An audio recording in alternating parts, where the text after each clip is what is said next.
R4 writer यश Vashishtha, anchor Nitin Dahiya. Komaram Bheem कैसे बने विद्रोही। हेलो दोस्तों, मैं नितिन आपका स्वागत करता हूं बॉलीग्रैंड स्टूडियोज में। कोमाराम भीम एनटी रामाराव जूनियर का जन्म ब्रिटिश इंडिया के हैदराबाद स्टेट के संकेपल्ली गांव में गोंडी आदिवासी समूह के एक फैमिली में साल 1900 में हुआ था। भीम का बचपन आदिवासी लोगों के साथ जंगल में ही बीता था। बाकी दुनिया से अलग जंगल में रहने की वजह से उन्हें अच्छी एजुकेशन भी नहीं मिली थी। जमींदारों और फॉरेस्ट पुलिस के द्वारा गोंडी लोगों के ऊपर हो रहे अत्याचारों की वजह से भीम को अपनी फैमिली के साथ एक जगह से दूसरी जगह चलते रहना पड़ता था। 1900 की शुरुआत में गोंडी लोगों को एरिया को ब्रिटिश सरकार ने अपने अंडर कंट्रोल में ले लिया था और उनके एरिया में माइनिंग का काम भी शुरू हो चुका था।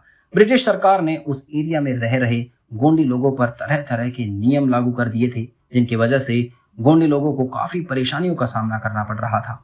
ब्रिटिश सरकार गोंडी लोगों के एरिया की जमीन को जमींदारों के किराए पर देने लगी थी, लेकिन जिसके बाद वो जमींदार गोंडी लोगों से उस जमीन पर खेती करने के बदले टैक्स लिया करते थे और टैक्स ना देने पाने पर ब्रिटिश सरकार के नियमों का पालन ना करने पर उन्हें बहुत टॉर्चर किया जाता था, जिसमें कभी कभी उनके हाथ या पैर भी काट दिए जाते थे। इस वजह से गोंडी लोगों ने उनके पारंपरिक गांव को छोड़कर एक जगह से दूसरी जगह घूमना पड़ता था। ब्रिटिश सरकार ने इन नियमों और जमींदारों के अत्याचार की वजह से उन लोगों के अंदर एक बदले की भावना आ जाती है, जिसके बाद गोंडू लोग ब्रिटिश सरकार को विरोध करने लगते हैं।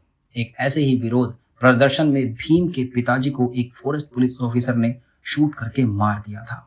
अपने पिता की डेथ के बाद भीम अपने परिवार के साथ संकेपल्ली छोड़कर सरदारपुर चला जाता है। सरदारपुर जाकर भीम अपनी फैमिली के साथ लक्ष्मण राव नाम के एक जमींदार की बंजर जमीन पर बस जाता है। वो लोग अपनी गुजर बसर करने के लिए उस जमीन पर खेती बाड़ी करने लगते हैं, लेकिन बाद में उन्हें भी टैक्स देना पड़ता है। अक्टूबर 1920 में एक दिन जब लक्ष्मण राव का भेजा हुआ एक आदमी भीम की फसल को अपने कब्जे में लेना जाता है तो भीम की उसके साथ बहस हो जाती है, जिसके साथ भीम गुस्से में आ जाता है और उसे मार डालता है। पकड़े जाने से बचने के लिए भीम अपने दोस्त कोंडल के साथ चंदा शहर भाग जाता है। चंदा शहर में उन दोनों को वितोबा नाम की एक लोकल पत्रकार अपने यहाँ शरण देता है। वितोबा एक प्रिंटिंग प्रेस चलाते थे, जिसमें वो ब्रिटिश सरकार और हैदराबाद के निजामों के खिलाफ एक मैगजीन छापते थे।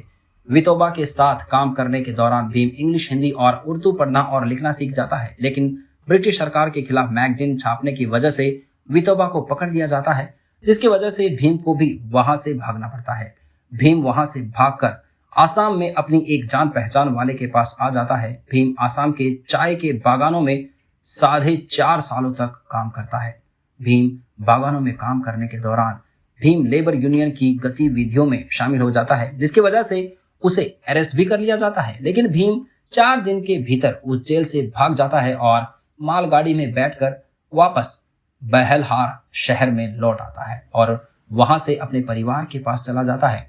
भीम ने अपने बचपन में आदिवासियों के लीडर और महान क्रांतिकारी रामजी गोंड के बारे में बहुत सुना था और वो उनसे प्रभावित भी हुआ था। इसलिए भीम अब डिसाइड करता है कि वो आदिवासियों के हक के लिए लड़ेगा।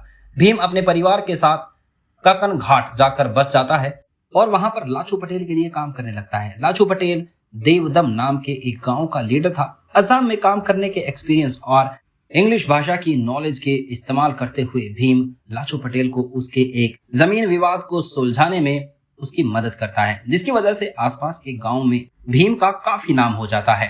तो भीम आगे क्या करेगा? क्या वो आदिवासियों को उनका हक दिला पाएगा? जानेंगे इस वीडियो के अगले पार्ट में। धन्यवाद।